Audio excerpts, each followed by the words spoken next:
തിരുവനന്തപുരം ജില്ലാ കോടതിക്ക് ബോംബ് ഭീഷണി എന്ന വിവരമാണ്. ശിരസാദാറിന്റെ മെയിലിലാണ് ഇങ്ങനൊരു സന്ദേശം ലഭിച്ചത്. കോടതിയിൽ പോലീസ് പരിശോധന നടത്തുകയായിരുന്നു. അമൽ തേനമ്പറമ്പിലുണ്ട് വിവരങ്ങളുമായി. അമൽ, പരിശോധന അവസാനിച്ചോ? എന്തെങ്കിലും ഒരു നിഗമനത്തിൽ എത്തിയിട്ടുണ്ടോ?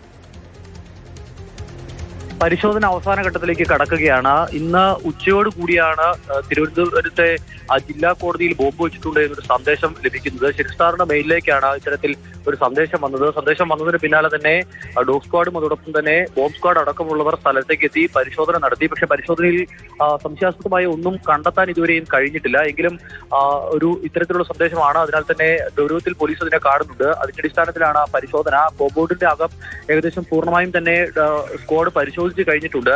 അല്പസമയങ്ങൾക്കകം തന്നെ ഈ പരിശോധന പൂർത്തിയാക്കാൻ കഴിയും എന്നുള്ളതാണ് പ്രതീക്ഷിക്കുന്നത്. കഴിഞ്ഞ ദിവസവും സമാനമായി തന്നെ മറ്റ് ചില ഇടങ്ങളിൽ, പ്രത്യേകിച്ച് കളക്ടറേറ്റ് അടക്കമുള്ള സ്ഥലങ്ങളിൽ ബോംബ് വെച്ചിട്ടുണ്ട് എന്നുള്ള തരത്തിൽ ചില ഭീഷണി സന്ദേശങ്ങൾ എത്തിയിരുന്നു. അന്നും പരിശോധന നടത്തിയപ്പോൾ പ്രത്യേകിച്ച് ഒന്നും കണ്ടെത്താൻ കഴിഞ്ഞിരുന്നില്ല. അത്തരത്തിലുള്ള ഒരു സന്ദേശം തന്നെ ആയിരിക്കും ഇത് എന്നുള്ള നിഗമനത്തിലാണ് പോലീസ് ഇപ്പോഴുള്ളത്. പൂജ. ശരി. അമൽ തേനമ്പറമ്പിലാണ് വിവരങ്ങൾ പങ്കുവച്ചത്.